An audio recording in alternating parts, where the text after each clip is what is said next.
प्रधानमंत्री नरेंद्र मोदी ने देश के नाम डायरेक्ट मैसेज दिया है, या यूं कहें कि देशवासियों के दिल तक पहुंचाई है अपने दिल की बात।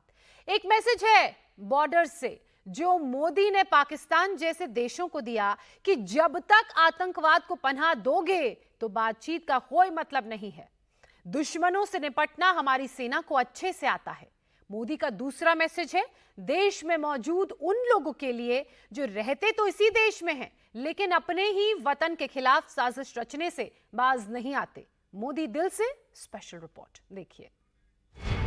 भारत माता की, भारत माता की, भारत माता की। नरेंद्र मोदी ने देश को एक कर दिया। कैसे कर दिया, कहां कर दिया, कब कर दिया? दिवाली वाले दिन मोदी ने 45 मिनट की स्पीच में एकता में अनेकता का कौन सा मैसेज दिया?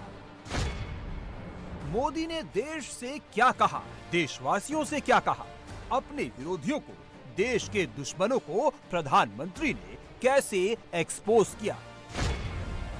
राष्ट्रीय एकता टॉप ट्रेंड नंबर 1, आधुनिक भारत टॉप ट्रेंड नंबर 2, स्वतंत्र भारत टॉप ट्रेंड नंबर 3, श्रेष्ठ Bharat top trend number 4, one nation top trend number 5। 31 अक्टूबर के दिन पूरी दुनिया में हिंदुस्तान ट्रेंड हुआ। एकता में अनेकता की बात हुई और इस बात को जन जन तक पहुंचाने वाले, भारत को टॉप ट्रेंड कराने वाले नरेंद्र मोदी थे। प्रधानमंत्री ने एक ही दिन में कुछ देर के अंतराल पर 2 अलग अलग लोकेशन से 2 बड़े मैसेज दिए। मोदी का पहला लोकेशन था गुजरात का केवड़िया, जहां से प्रधानमंत्री ने राष्ट्रीय एकता की बात कर हिंदुस्तान को साथ चलने को कहा। हिंदुस्तान को कमजोर करने वाले इकोसिस्टम को एक्सपोज किया। और मोदी का दूसरा लोकेशन था गुजरात का कच्छ, जहां प्रधानमंत्री भारत की फर्स्ट लाइन ऑफ डिफेंस यानी बीएसएफ के जवानों के बीच पहुंचे। और हर बार की तरह इस बार की दीपावली भी मोदी ने देश की सरहद की रखवाली करने वाले जवानों के साथ ही मनाई। प्रधानमंत्री ने कच्छ में बीएसएफ के जवानों से क्या कहा, आर्मी, नेवी, एयरफोर्स के ऑफिसर से किन मुद्दों पर इंटरैक्ट किया, डिटेल आगे देंगे, मगर उससे पहले आपको ये बताते हैं कि मोदी ने देश के भीतर मौजूद भारत विरोधी ताकतों को कैसे एक्सपोज किया। देश को कौन एक रख रहा है, कौन देश को तोड़ने की कोशिश कर रहा है। प्रधानमंत्री ने दिवाली वाले दिन सबका हिसाब किताब देश के सामने रख दिया। और प्रधानमंत्री ने इसके लिए सबसे पहले उस लोकेशन को चुना जिसके नाम में ही एकता है, जहां सरदार पटेल के स्टैच्यू के रूप में दुनिया की सबसे टॉलेस्ट स्टैच्यू है। मोदी ने इसी लोकेशन से भारत के भविष्य की दशा और दिशा तय करने वाली 9 बातें कही, जिनमें सबसे पहली बात थी राष्ट्रीय एकता।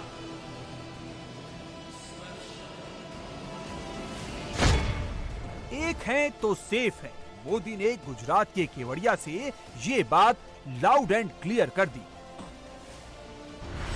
जब से योगी ने हरियाणा में बटे तो कटे का मैसेज दिया है, तब से एक इकोसिस्टम मोदी योगी के पीछे पड़ गया है। हरियाणा की जीत के बाद जैसे ही महाराष्ट्र में बटोगे तो कटोगे वाला पोस्टर दिखा, मोदी विरोधी इकोसिस्टम में हड़कंप मच गया। मोदी विरोधी गुट भी अपनी टाइमलाइन पर वही टेक्स्ट फिट करने लगा है, उसे अपने अपने तरीकों से लोगों के बीच परोसने लगा है। कांग्रेस बटे तो कटे में हिंदू मुस्लिम ढूंढ रही है। मोदी के दूसरे विरोधियों को इस स्लोगन में किसी धर्म विशेष के खिलाफ साजिश की बू आ रही है। लेकिन इस स्लोगन का असली मतलब क्या है, ये अब मोदी ने खुद समझाया है।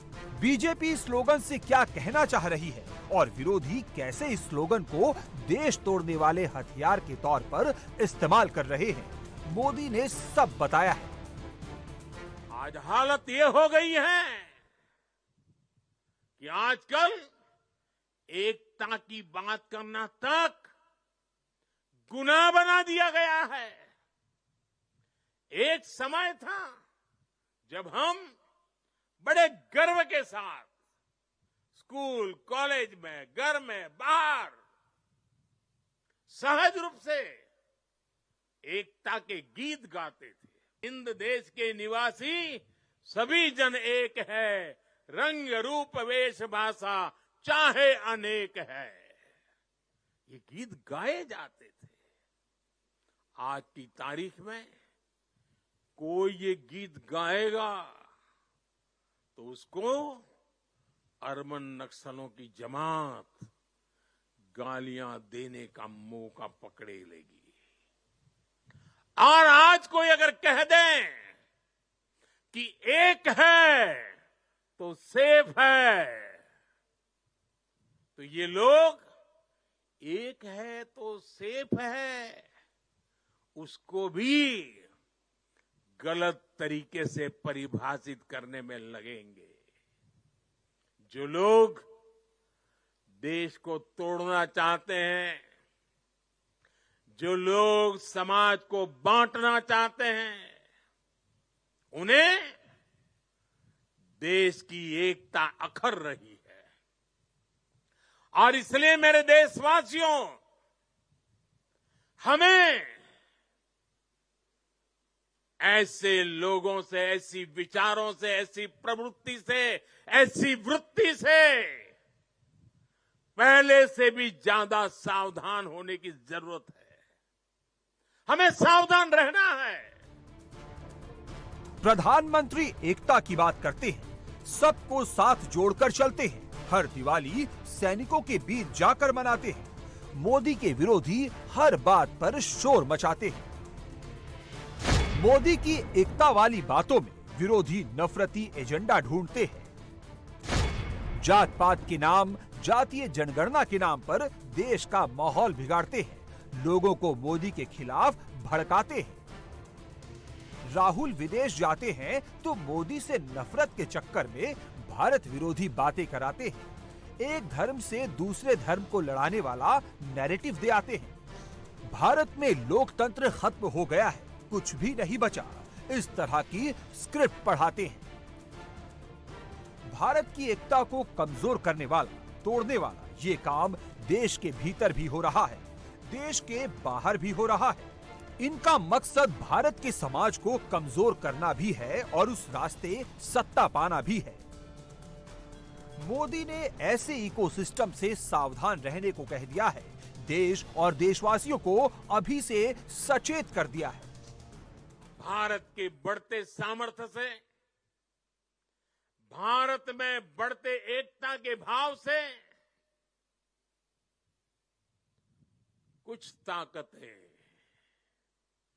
कुछ विकृत विचार, कुछ विकृत मानसिकता है, कुछ ऐसी ताकतें बहुत परेशान है। भारत के भीतर और भारत के बाहर भी ऐसे लोग भारत में अस्थिरता, भारत में अराजकता फैलाने की कोशिश कर रहे हैं। वो भारत के आर्थिक हितों को चोट पहुंचाने में जुटी हैं। ये लोग भारत की सेनाओं तक को टारगेट करने में लगे हैं। मिस इन्फॉर्मेशन कैंपेन चलाए जा रहे हैं। सेनाओं में अलगाव पैदा करना चाहते हैं। ये लोग भारत में जात पात के नाम पर विभाजन करने में जुटे हैं। इनके हर प्रयास का एक ही मकसद है, भारत का समाज कमजोर हो, भारत की एकता कमजोर हो, ये लोग कभी नहीं चाहते कि भारत विकसित हो, क्योंकि कमजोर भारत की राजनीति, गरीब भारत की राजनीति ऐसे लोगों को सूट करती है। 5-5 दशक तक इसी गंदी घिनौनी राजनीति देश को दुर्बल करते हुए चलाई गई है। इसलिए ये लोग संविधान और लोकतंत्र का नाम लेते हुए भारत के जन जन के बीच में भारत को तोड़ने का काम कर रहे हैं। अर्बन नक्सलियों के इस गठजोड़ को, इनके गठजोड़ को हमें पहचानना ही होगा।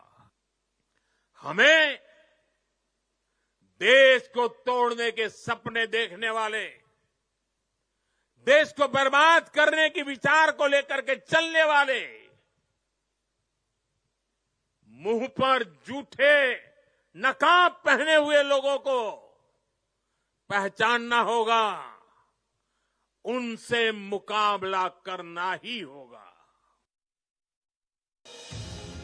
दिवाली वाले दिन पूरे हिंदुस्तान में एक हैशटैग खूब ट्रेंड हुआ। वो हैशटैग था वन नेशन। ये ट्रेंड होने की भी एक वजह है। हिंदुस्तान में इन दिनों कभी वक्फ संशोधन बिल के नाम पर, कभी मुसलमानों के नाम पर मोदी के विरोधी बहुत शोर मचा रहे हैं, भ्रम फैला रहे हैं। एक विरोध खत्म नहीं होता तो दूसरा शुरू हो जाता है। हाथों में तख्ते, पोस्टर लेकर ईवीएम के खिलाफ हंगामा मचाया जाता है। एक चुनाव में जीत मिले तो विपक्ष के लिए सब ठीक रहता है, मगर जैसे ही दूसरे चुनाव में हार मिलती है, मोदी विरोधी इकोसिस्टम ईवीएम का रोना रोने लगता है। हरियाणा के चुनावी नतीजों के बाद बिल्कुल वही हुआ। कांग्रेस ने चुनावी प्रक्रिया पर ही सवाल उठा दिए, चुनाव आयोग को कटघरे में खड़ा कर दिया। महाराष्ट्र चुनाव से ठीक पहले एक बार फिर इलेक्शन कमीशन पर चुनावी प्रक्रिया पर, ईवीएम पर, वोटर्स लिस्ट पर सवाल उठाने की कोशिश की जा रही है। मोदी विरोधी इकोसिस्टम की तरफ से एक नए झूठ की तैयारी की जा रही है, मगर अब मोदी ने इसका परमानेंट इलाज ढूंढ लिया है। गुजरात के केवड़िया में खड़े होकर बहुत बड़ा संकेत दे दिया है, क्योंकि वो दिन दूर नहीं जब देश में वन नेशन वन इलेक्शन भी होगा, one nation one civil code भी होगा और मोदी विरोधियों का सारा एजेंडा धरा का धरा रह जाएगा।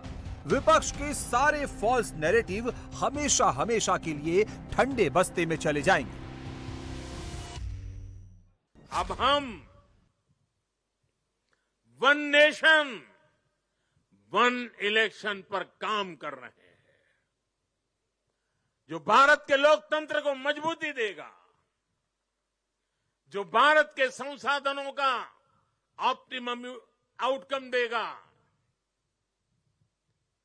और देश विकसित भारत के सपने को पार करने में और नई गति प्राप्त करेगा, समृद्धि प्राप्त करेगा। भारत आज one nation one civil code यानी सेकुलर सिविल कोड की तरफ भी बढ़ रहा है और मैंने लाल किले से इस बात का जिक्र किया था। इसके भी मूल में सामाजिक एकता, सरदार साहब की बात ही हमारी प्रेरणा है। मोदी का one nation one election, one nation one civil code वाला मिशन तब कामयाब होगा जब देश एकजुट रहेगा, एकता में अनेकता की मिसाल पेश करेगा। लेकिन मोदी के सियासी दुश्मन ऐसा होने नहीं देना चाहते। तभी तो कभी संविधान की लाल कॉपी दिखाकर, कभी संसद के बाहर मोदी के खिलाफ शोर मचाकर, कभी संसद के भीतर हंगामा बरपाकर लोकतंत्र खतरे में है, देश खतरे में है, संविधान खतरे में है, ऐसे ऐसे नारों का ढोल बजाया जाता है। देश में जब भी चुनाव आता है, विपक्ष के नेता ऐसे ही हथकंडे से लोगों को डराने का काम करते हैं। जबकि इसके उलट सच तो ये है, देश में लोकतंत्र और संविधान को बचाने का काम भी नरेंद्र मोदी ने ही किया। जो काम कांग्रेस पार्टी ना कर पाई, कोई और पार्टी ना कर पाई, वो काम भी मोदी ने ही किया है। इसका सबसे बड़ा एग्जाम्पल जम्मू कश्मीर है, जहां से मोदी ने धारा 370 को हमेशा हमेशा के लिए दफन कर दिया। और इस बार जब उमर अब्दुल्ला ने जम्मू कश्मीर में सीएम पद की शपथ ली, तो उन्होंने भी भारत के संविधान को ही साक्षी माना, भारत के संविधान की ही शपथ ली। आज पूरे देश को खुशी है कि आजादी के 7 दशक बाद देश में एक देश, एक संविधान का संकल्प भी पूरा हुआ है। सरदार साहब की आत्मा को मेरी ये सबसे बड़ी श्रद्धांजलि है। देशवासियों को पता नहीं है, 70 साल तक बाबा साहब आम्बेडकर का संविधान पूरे देश में लागू नहीं हुआ था। संविधान की माला जपने वालों ने संविधान का ऐसा घोर अपमान किया था। कारण क्या था? जम्मू कश्मीर में आर्टिकल 370 की दीवार, आर्टिकल 370 जो देश में दीवार बन के खड़ी थी, संविधान को यहां रोक देती थी, वहां के लोगों के अधिकारों से उनको वंचित रखती थी। वो धारा 370 को हमेशा हमेशा के लिए जमीन में गाड़ दिया गया है। पहली बार वहां इस विधानसभा चुनाव में बिना भेदभाव को वोट डाले गए। पहली बार जम्मू कश्मीर में मुख्यमंत्री ने आजादी के 75 साल के बाद पहली बार भारत के संविधान की शपथ ली है। जम्मू कश्मीर की देशभक्त जनता ने अलगाव और आतंक के बरसों पुराने एजेंडे को खारिज कर दिया है। उन्होंने भारत के संविधान को, भारत के लोकतंत्र को विजयी बनाया है। अपने अपने वोट से 70 साल से चल रहे अपप्रचार को ध्वस्त कर दिया है। मोदी देश को एकता के सूत्र में कैसे बांध रहे हैं, नेशन फर्स्ट, राष्ट्र प्रथम की भावना को कैसे साकार कर रहे हैं, इसके उदाहरण तो आपने देख लिए। अब देश के बाहर मौजूद भारत विरोधी ताकतों का इलाज, भारत के दुश्मनों का इलाज मोदी कैसे कर रहे हैं, अब इसकी बात करते हैं। पाकिस्तान स्पॉन्सर्ड आतंकवाद को लेकर मोदी सरकार की जीरो टॉलरेंस वाली पॉलिसी है।